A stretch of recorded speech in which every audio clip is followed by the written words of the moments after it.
topic po natin, ang ating pong sinusunod na monthly theme for the month of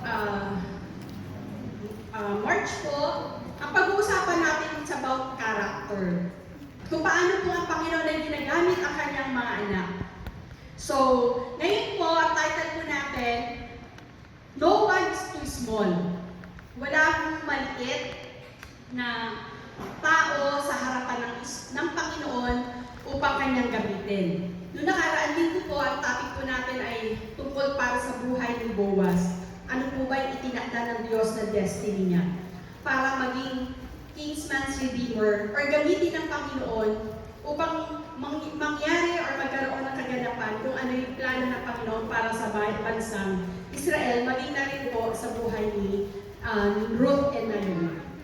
So, sa umagang ito naman po, mga kapatid, ang pag-uusapan natin is no one is too small. Sino mo ba dito sa atin yung ang tingin sa kanyang sarili ay maliit? Sino mo ba sa atin dito yung ang pagtingin para sa kanyang sarili ay para bagang, hindi ko naman yung kaya, wala naman ako.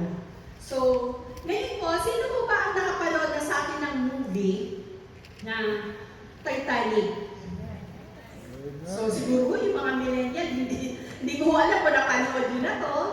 So, sino mo sa inyo nakapanood na ng movie na Titanic? Amen.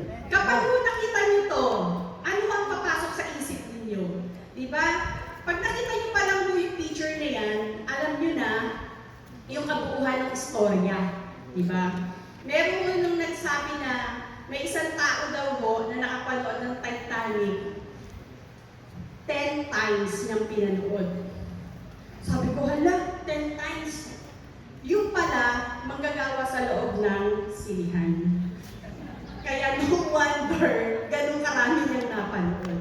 No? So ngayon mga kapatid, kapag nakita mo pa lang yung picture na yan, or nakita mo pa lang yung title, di ba alam na natin kaagad ang kabuuhan ng istorya? Alam mo na kaagad kung ano nangyari sa barko, alam mo na kaagad kung ano nangyari kay Rose at saka kay Jake, alam mo na kaagad kung ano yung nahulog na kwintas, alam mo na kaagad yung kabuuhan ng istorya. So umagang ito mga kapatid, kapag narinig nyo kung sino yung karakter, papasok agad sa inyo, ay alam ko na yan. Pag-uusapan po natin si Mary.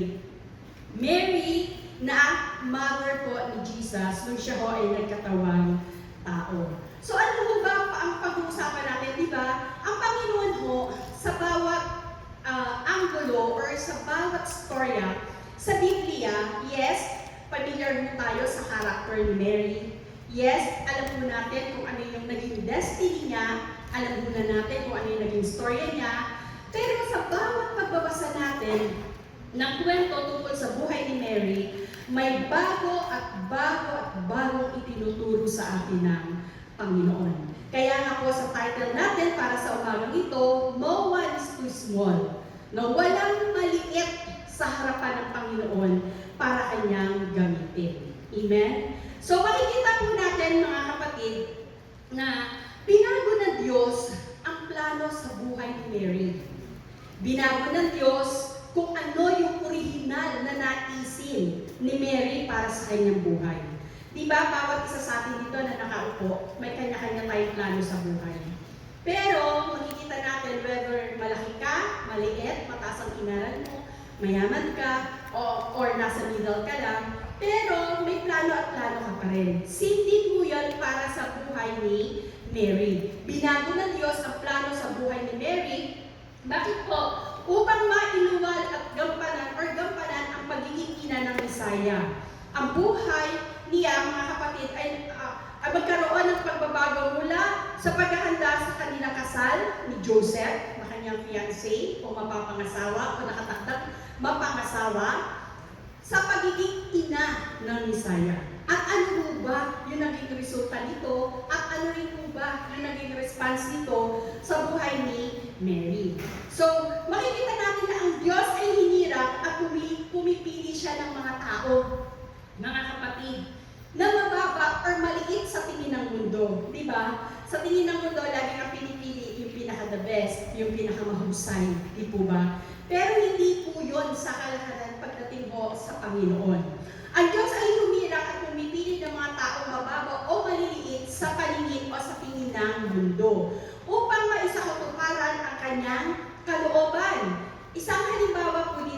si Mary.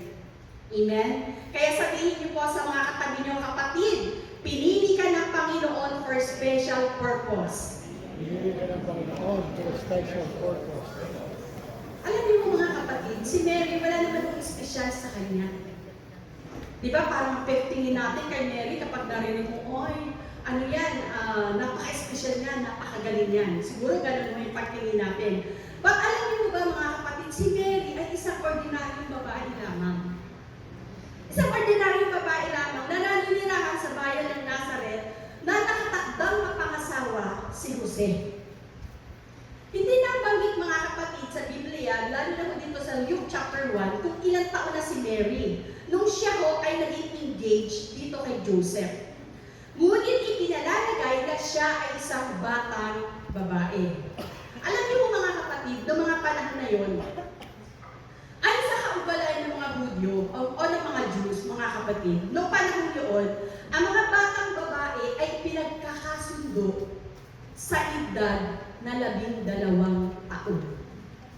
12 years old pa lang, ipinagkakasundo na yung mga babae sa mapapangasawa nila. Tapos after 1 year, no, or mga ilang mga panahon, ikakasal na agad sila. Ganun mo ang kalakaran ng mga panahon yun. No? Kaya naman mo, pinaniniwalaan ng marami mga kapatid na si Mary ay nasa edad na 15, between 15 to 16 years old nung ipinanganak na si Jesus.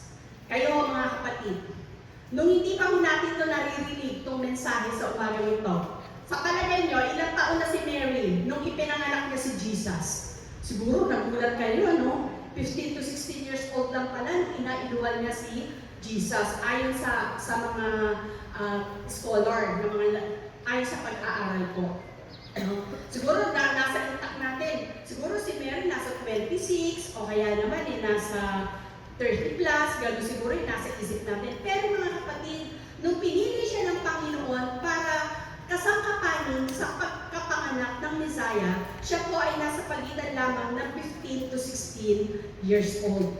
Mga kapatid, kagaya ni Mary, ang bawat sa atin mga kapatid, may sariling plano. Si Mary, may sarili siyang plano sa buhay niya. Katunayan, engaged na nga siya, di ba? O, sino na ba dito yung mga engaged? Sa atin, sa congregation, mga kapatid. Di ba? Sino na dito yung mga nakatakda ng magpakasal? Yan. Di ba? O may mga nagtataas ng kamay, purihin ang Panginoon. No? So ngayon, mga kapatid, sinasabi sa atin na si Mary, may sarili siyang plano para sa kanyang buhay. Kung paano ito patatakbuhin. Di ba tayo rin, yung bawat isa sa atin, may kanya-kanya tayong plano? Hanggang isang gabi, napakita sa kanya ang anghel ng Panginoon. At sa nung nagpakita sa kanya yung anghel ng Panginoon, dito nagkaroon ng pagbabago para sa kanyang buhay, para sa kanyang plano, sa sarili niya. Mga kapatid. So, mga kapatid, ang Diyos ay may espesyal o itinakdang plano para kay Mary. Para sa kanyang buhay. So, sa atin din, di ba mga kapatid? Kung nangyari ang ganoon, ano kaya yung magiging response natin sa Panginoon? Ano yung magiging tugon natin? Kung babaguhin ng Panginoon yung takbo ng buhay natin or yung mga plano natin sa buhay, mga kapatid. Marahil magre-react tayo, positive, or yung iba naman magiging negative. So, sa dito makikita natin no, na kagaya kay Mary, may dakilang plano ang Diyos, ganun din sa atin. So, naalala ko po mga kapatid, nung time, na ako pa po yung sumasama kay Pastor Bing sa mga meetings namin dati sa NCCA. So, siyempre, ang mga kadikit ko doon, mga pastora, mga babae. So, nung time ko na yun, may isa mo doon pastora na meron mo siya ka-body-body. Ano mo lang mo siya, young professional. So, ka-body-body niya, nagsusupport siya, kasama siya ng pastor na yun. Tapos, ang nangyari po, sabi niya gano'n, dahil yung professional siya, may inaral siya, ang ginawa niya po, nag-apply siya ng trabaho. Dahil wala pa siyang trabaho, so kasama mo na siya ng pastor kasi may free time siya. So, nung ngayon po, ipinasok siya ng pastora sa isang company. Tinulungan po siya para makapakuha ng trabaho. Alam niyo ba mga kapatid, dahil sa kasama niya, kapatid, ay makapagtrabaho. Siyempre, kasi may inaral siya, di ba? Sayang naman mo yun. Tapos, ang inano niya ay magkaroon siya ng, mag-ipon siya ng pera, matulungan niya yung mga kapatid niya. Ganun mo yung kanyang plano, original plan niya sa buhay niya. Pero alam niyo mga kapatid, binago ng Diyos yung plano niya sa buhay. Hindi lang po siya naging alalay ng pastor, at ngayon ho, ay malapit na rin mo siyang maging pastor. So, hindi na ho siya nagtrabaho sa secular, nagtrabaho na ho siya sa church, naging full-time na ho siya. At ngayon po, nung last po na MCCA na night of worship, isa po siya sa nag-lead ng pagpapaawit. Imagine niyo ho yun mga kapatid, naghahanap siya ng trabaho. Tapos kung wala mo siya dahil sa free time pa siya, naging kabadi-badi muna siya ng pastor, kasama siya kung saan siya naroon, kung nasan yung pastor. Tapos instead of magkaroon mo siya ng trabaho sa iba, sa church na mo siya nagtrabaho at ngayon po ay pinakakatiwalaan na mo siya ng pastor na yun para humawak din mo ng simbahan at ng mga tupa. At isa na rin mo siya sa main leader ng simbahan po na yun. So tayo, sometimes kagaya siya, meron siyang sariling plano, may naisip para sa kanyang buhay, pero binago ng Panginoon at hindi po siya lumaban sa naisin ng Panginoon para sa kanya. So ngayon mga kapatid, balikan natin si Mary. Ano mo ba ang tugon ng Panginoon?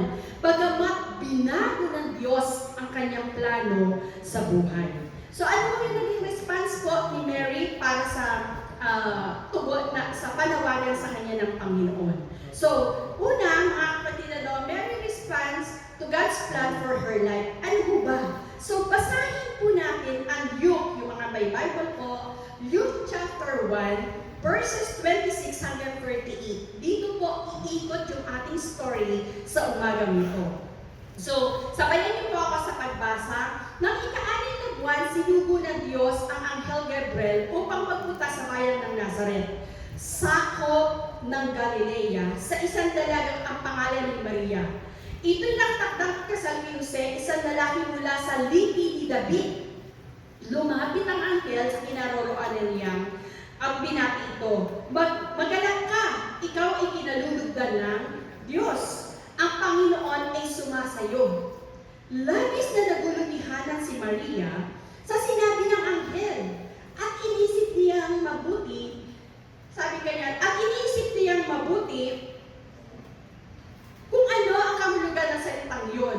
Kaya sinabi sa kanya ng anghel, huwag kang matakot Maria, sapagkat kinalugdan ka ng Diyos, maglilihi ka ng isang lalaki at siya'y pangangalanan mo, Jesus. Sabi ng salita ng Panginoon, huwag kang matakot Maria, sapagkat kinalugdan ka ng Diyos, maglilihi ka ng isang lalaki at siya'y pangangalanan mo, Jesus. Ano yung tugon ni Mary? Bagamat nung unang mga verses, nagkaroon mo ng kaguluhan sa kanyang isip. Sinabi ni Maria, alipin ako ng Panginoon, mangyari ang ayon sa sinabi mo. Sabi ganyan ni Mary. So ngayon mga kapatid, ano yung naging response dito ni Mary? Ano yung naging tugon ni Mary doon sa balitang inihatid sa kanya ng anghel? Una, hindi mga kapatid, nagpasakop siya sa plano ng Diyos para sa kanyang buhay. Ibig sabihin, nagpasakop siya, hindi siya lumaban kung ano yung original plan ng Panginoon para sa kanya. Yung tugon niyang, alipin ako ng Panginoon, mangyari sa akin ang ayon sa sinabi niya. Alam niyo mga kapatid, noong mga panahon yun, kapag sinabing alipin, ikaw yung pinakamababa. Ikaw yung sunod-sunuran. Kapag sinabi yung alipin, kung ano yung gustong gawin sa iyo ng amo mo or ng Panginoon mo, iyon ang mapangyayari. Wala ka ng karapatan, hindi mo na pag-aari ang sarili mo, alipin ka na kung sino man yung nakakaalipin sa iyo. Pero si Mary mga kapatid, ang tugon niya, alipin ako ng Panginoon. Mangyari sa akin ang ayon sa sinabi mo. Tayo mga kapatid, kaya ba natin sabihin yon? Alipin mo ako. Kaya ba natin sabihin yon? Yeah. Di ba? Marami sa atin ayaw natin maging alipin. Sa totoo lang, di ba? Na ikaw yung taga-kuha, ikaw yung taga-ganito, di ba? Pero si Mary mga kapatid, sinabi niya sa sarili niya, alipin ako ng Panginoon, mangyari sa akin kung ano ang kanya Nawa mga kapatid, sa buhay ng bawat isa sa atin, ganito rin ang maging tugon ng Diyos. Ganito rin ang maging tugon natin sa Panginoon. Once na may pagtawag na gawin sa atin ng Panginoon. Naalala ko po mga kapatid, personal testimony ko po, wala akong balak mag-pastor. Diba? Nasabi ko na po yan for many times, every time na nag-aano ko. Kasi, alam ko naman po yung mga responsibility, nakakatakot. Yung unang papasok sa'yo, yung may title ka ng pagiging pastor, yung kaakibat ng pagiging pastor, para kang isda na nasa loob ng aquarium. Lahat ng mata nakatingin sa'yo, bawal kang magkamali, bawal yung ganyan. Kasi pastor yan eh, ganun lagi. Isa yun sa reason ko. At saka wala naman talaga akong plano.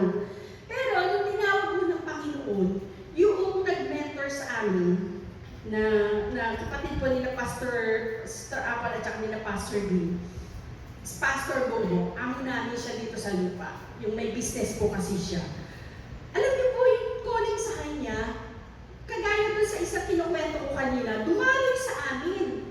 Kasi wala naman po kami kami yung panganay, pati Pastor Shirley, tsaka iba ko pang mga kasamahan sa trabaho. Yun din naman yung nakakatuwa sa kanya, yung legacy niya, na iniwan niya po hanggang ngayon. No? Kaya din na itatag yung Suswedi outreach po natin. Sobrang tiyaga niya po. Sobra, grabe siya. No? Nakita ko po dito na sabi niya ganyan, sige, sabi niya ganyan, unti-unti, ilan mo yung outlet namin 4 yung outlet namin. Tapos yung pinakamalakas, doon ako yung nagmamanage. Unti-unti, nalusaw unti-unti. Hindi ko sinabing si Lord ang lusaw Unti-unti po nawala kasi naging iba na yung tawag sa kanya ng Panginoon. Binago ng Diyos yung plano niya sa buhay ni Pastor Bong. Hindi lang yung buhay ni Pastor Bong ang binago niya, pati yung buhay ni Pastora Shirley. Imagine mo kung magkakapatid sila Pastora Shirley, siyang panganay. Bata pa yan, 16 pa lang siya noon eh. 10 sila. Imagine mo yung gano'n na bubuhayin niya, natutulungan niya yung magulang niya. Ako rin gano'n. Hindi pa naman ako katandaan ng time po na yun. Tapos yung mga kasama rin po namin. Alam niyo mga kapatid, yung iniisip namin, paano kami mabubuhay kapag nag-content kami? Paano kami mabubuhay kapag alam niyo isa na lang natirang outlet namin, yung hawak ko namin. Yung hawak ko namin, doon po kami kumukuha ng sweldo namin lahat. So, yung kumukuha pala kasamahan namin, siya po namin pinapasweldo. Ang pagpapasweldo mo sa amin, rotation. Tignan niyo kung gaano kami binirda sa salita ng Panginoon, yung relationship namin, di ba? Kapag wala ka na makuha sa kumpanya, aalis ka na. Di paano ka mabubuhay? Kaya ka nga nagtatrabaho, di ba? Pero kami, hindi namin siya iniwan. Tapos, sabi niya ganyan, isasara na natin itong ulit pwesto na to. Sabi niya ganyan.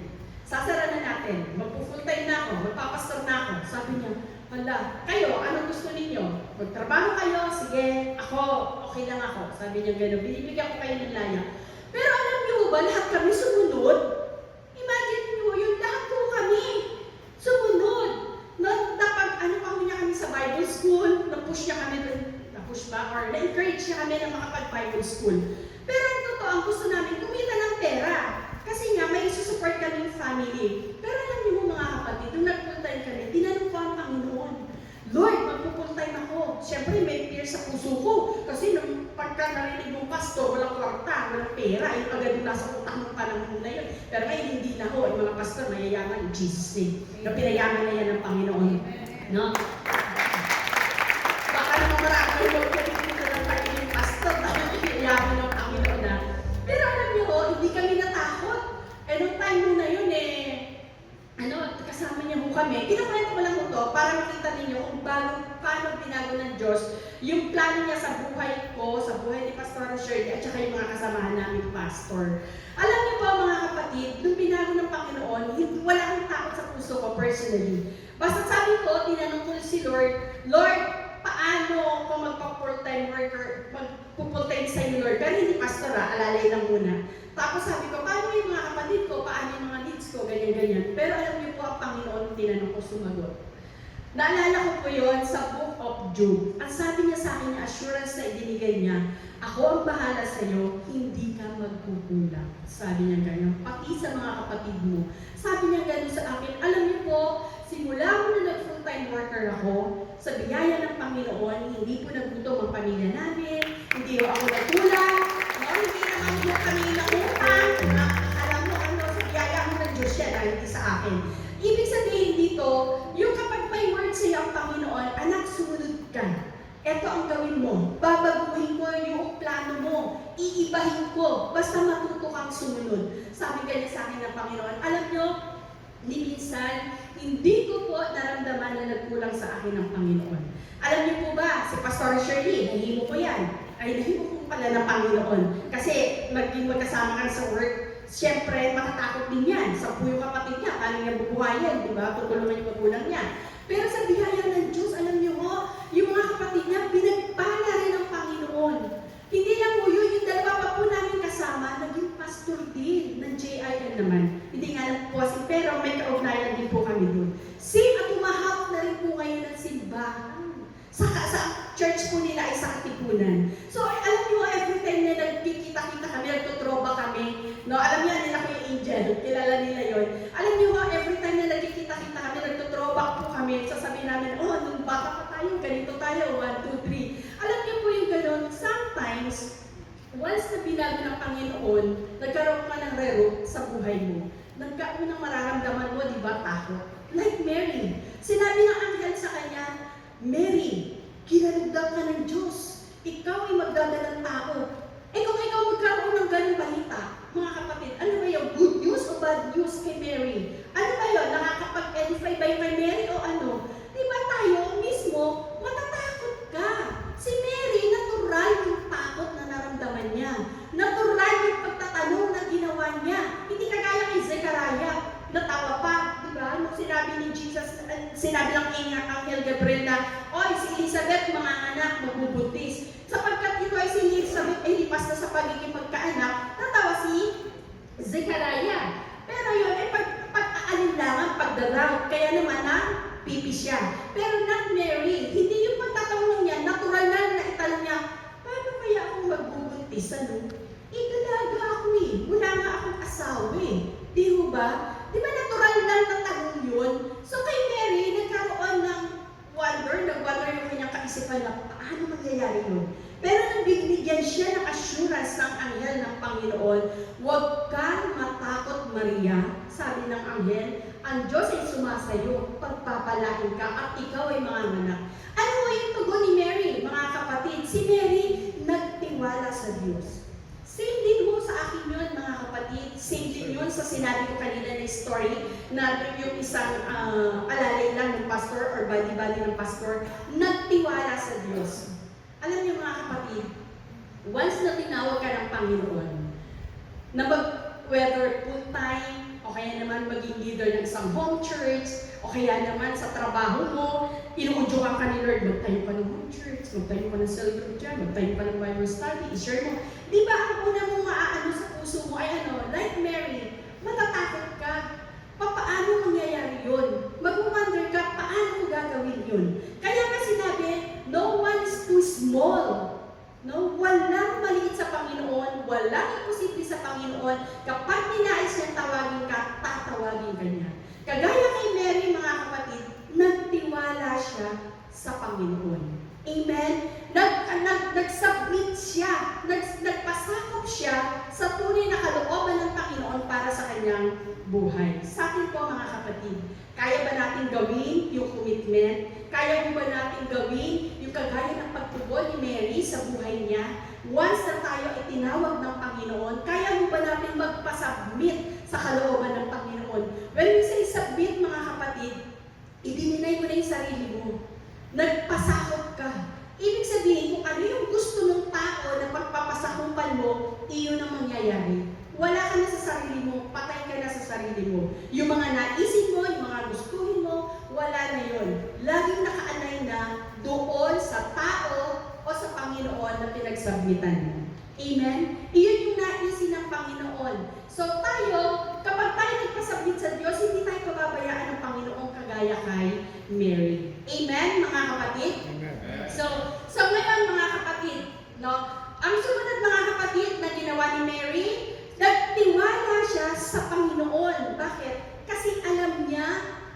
ng Diyos kung ano ang makakabuti para sa kanya. Sabi ni Mary, he never questioned God. Instead, he demonstrated trust in Him. Nagtiwala siyang mabuti sa Panginoon.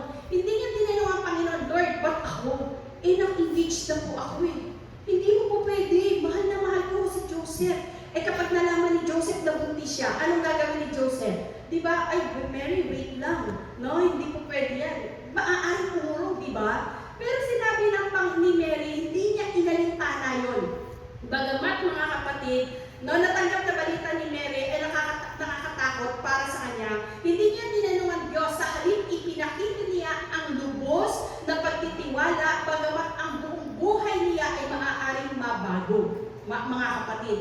But he trusted God that God's way is higher than her way. Alam ni Mary na, Lord, alam mo kung ano makakabuti. Di ba sa atin, ang nakikita lang natin hanggang dingding, hanggang pito lang.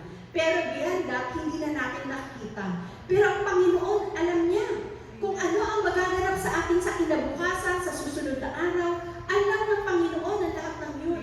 Kaya si Mary, mga kapatid, alam niya yun Kaya siya, willing siya, hindi lang siya nagpasubmit sa Panginoon, kundi nagtiwala rin. Nagtiwala siya sa Panginoon. Sa ating mga kapatid, many of us, di ba, nagiging frustrated tayo. Why? Kasi maraming mga tao, especially sa mga kabataan, dapat mag-aaral ako. Sa edad ko na ganito, 24, dapat ako, kaya 20, tapos na ako sa pag-aaral. Dapat 24, nakaipon na ako ng 10 million. Dapat sa edad ko na 25, meron na akong condo, may bahay na ako. Dapat eto na nangyayari sa akin. Di ba? Planado. May mga ganun tao di ba? So tayo mga kapatid, sometimes kapag nagsira, nawala, na-disalign yung plano natin mga kapatid, napo-frustrate na tayo, nawiwindang na tayo, nawawala na tayo sa alignment, no? Naiiba na tayo. Pero ang inaano sa atin dito ng Panginoon, tinuturuan lang tayo, mga kapatid, na magtiwala sa Kanya. Hindi lang po mga kapatid, magpasubmit, kundi magtiwala.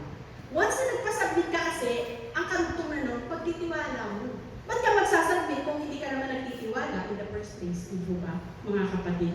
So, yun ang naisin ng Panginoon. Naalala ko po, mga kapatid, no, yung isang young people sa Quezon City.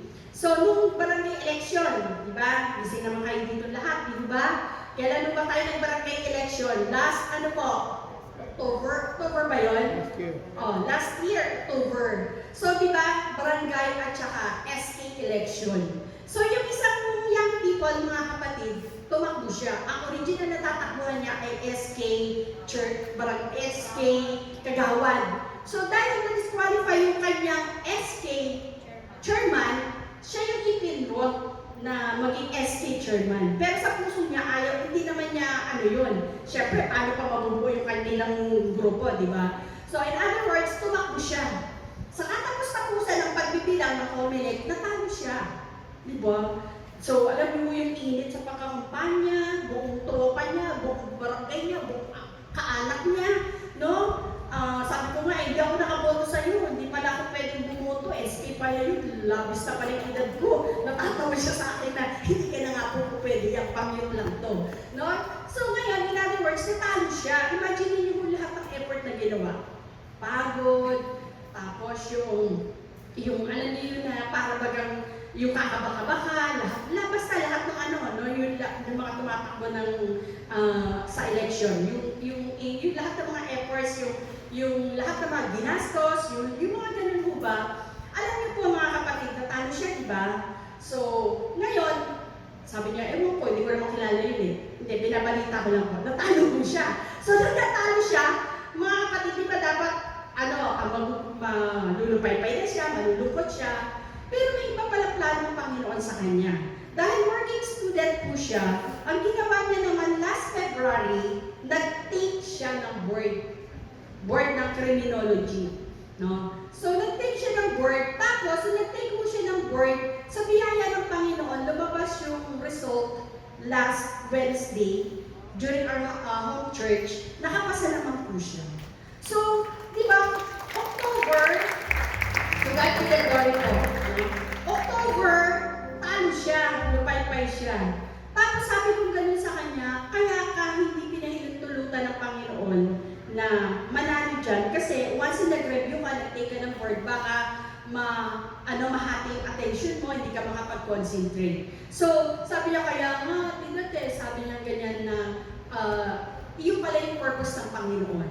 Binago ng Panginoon. Ang original plan niya, tumakbo, ganyan, maging tawag doon, yung maglingkod sa bayan. Tapos, binago ng Panginoon. Di ba, wala namang masama sa plano niya. Pero hindi yun naisin ng Panginoon para sa kanya. So, kaya nung nag-take siya, purihin ng Panginoon, sabi niya, alam mo, Ate Dad, talaga, pray ako ng pray kay Lord. Itotodo ko to Lord, ikaw na po ang bahala. Sabi niya ganun. Pero pray ng Panginoon, dahil nakalusot siya sa tulong at biyaya ng Panginoon, at nakatakda naman na yung kanilang pagsiswearing, may swearing yata yung nagagawin sa kanila. So, yun mga kapatid na, sometimes, ito yung plano mo, pero hindi pala, babaguhin pala siya ng Panginoon.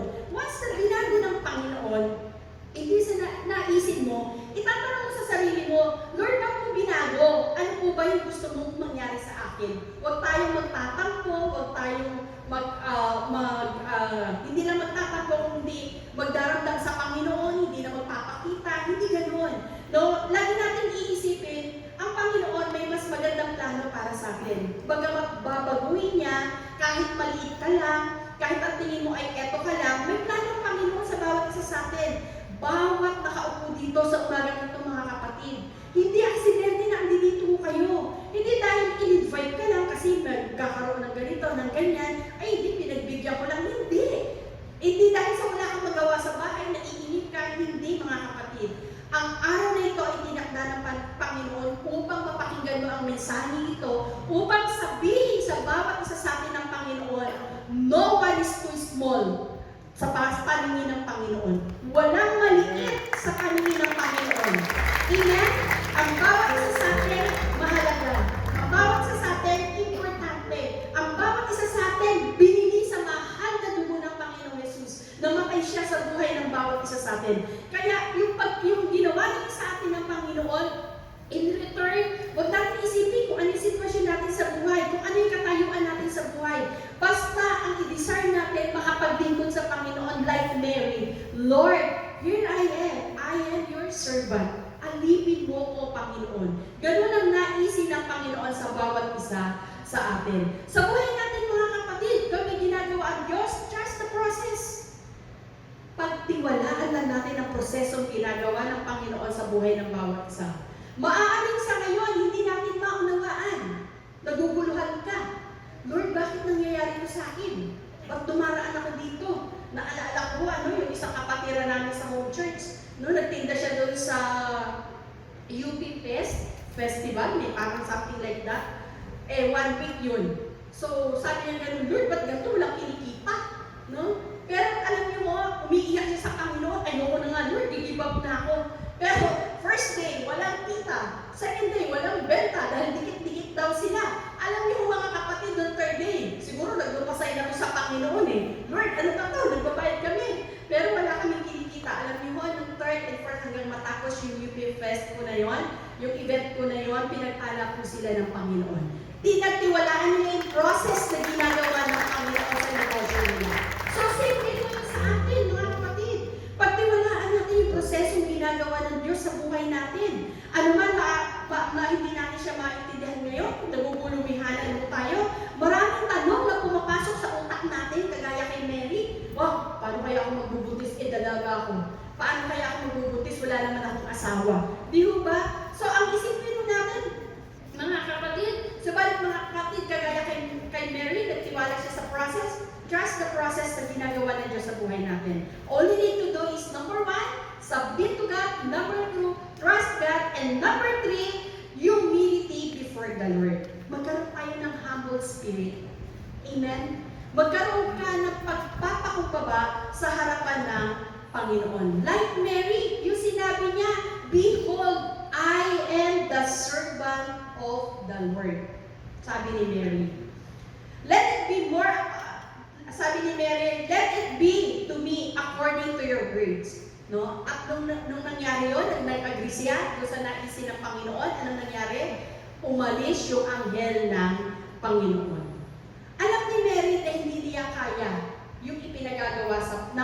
naman sa kanya. Alam niyang hindi rin siya karapat-dapat sa pribilehiyo na ibinibigay sa kanya. Imagine, maging ina ka ng Messiah, ng tagapagligtas. Halimbawa po, maging ambassador sa atin dito yung isa, ambassador ng US. Ano mararamdaman mo ninyo kung i-appoint kayo? Mga kapatid, ng ating gobyerno. O ikaw ambassador ka ng ganito ha, o ikaw ambassador ka ng ganyan. O kung hindi dahil sa iyo, hindi matutuloy ang proyektong ito ha. Kung bigyan ka ng ganong privilege, ano mararamdaman niyo mga kapatid? Ang tingin mo naman hindi ka karapat-dapat. Dahil mo si Mary, sinabi ko nga po kanina, wala naman siya maipagmamalaki. Siya ay kapakaraniwan, ordinaryong babae sa kanilang lugar. At yung lugar niya ho, hindi ho ito kagaya sa, kunyari ho sa DGC, hindi ganun.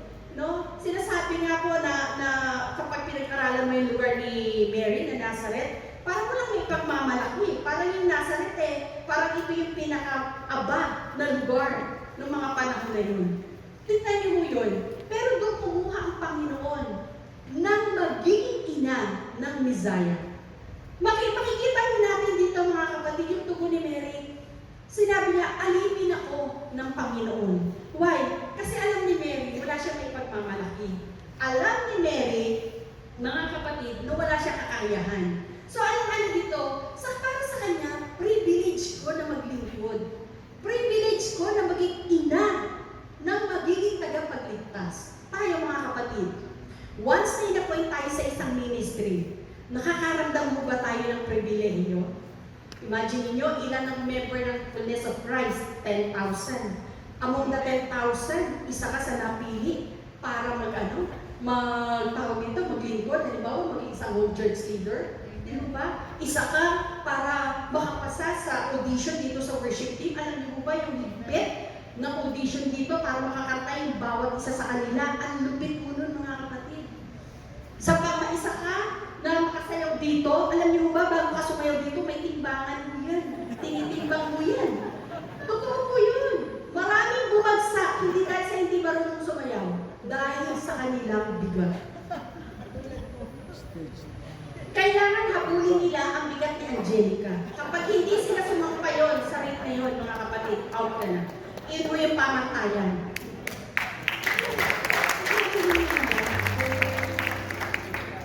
Para ma-involve ka sa isang ministry, it's a privilege. Amen? Huwag mo kukunin naman yung isang ministry na may title pero hindi gumagawa. Huwag naman pong ganun. Si Mary, kinuha niya yung privilege na yun para maging ina ni Jesus dito sa lupa. Kumilos siya. May naganap sa kanya. Amen? Ginampanan niya ng buong husay. Yung kanyang pagiging ina. Hindi yung kinuha niya, oy, Angel, okay, magiging ina ko. Tapos nagpabanjing-banjing. Hindi. Talagang ginampanan niya. Nung si Jesus nawawala, nung 12 years old si Jesus, asan ba yung anak ko na yun? Ba't nawawala? Ano ba yan si Mary? Hinayaan niya ba si Mary, si Jesus na mag-lima yun? Hindi. Pinag-abalahan niyang hanapin si Jesus at nakita niya sa templo na nagtuturo. Ganon din yung sa buhay ng bawat isa sa atin. Once na binigyan tayo, lagi mong iisipin, pag in-appoint ka, in-ordain ka, wow, privilege ito. Diba? Bakit ay pupunta ako sa Cosim? Bakit kakamayan ako doon nila Sister Patty, kakamayan ako doon nila Sister Violin, ng mga ibang mga ushers? Di ba? Ganun dapat privilege ang magkaroon ng ministry. Hindi utang na loob sa atin ng Diyos na makapaglingkod tayo. Alam niyo, natatawa kami. Kasi may isa kaming kapatira na kausap, sabi ganyan. Oh, brother, sister, ano mo ba ang gusto niyong minister sa Panginoon? Sa palagay niyo, ano ho ang inyong talento? Alam niyo, sabi niya, nagsisimba na naman kami linggo-linggo okay na yun. Napataas yung pili namin, brother, sister, ang pagsisimba ay hindi ministry. At hindi ho utang na loob ng simbahan at ng Panginoon, sumimba ka. Hindi ho utang na loob ng simbahan na pumunta kayong lahat dito. Hindi rin utang na loob ng Diyos. Mga kapatid, itatama lang natin ang ating kaisipan sa umagang ito. Hindi ko yung privilege ng church kung salamat pumunta ka. Hindi. Pribilehiyo ng bawat isa sa atin na i-allow ng Diyos na makarating tayo sa umaga.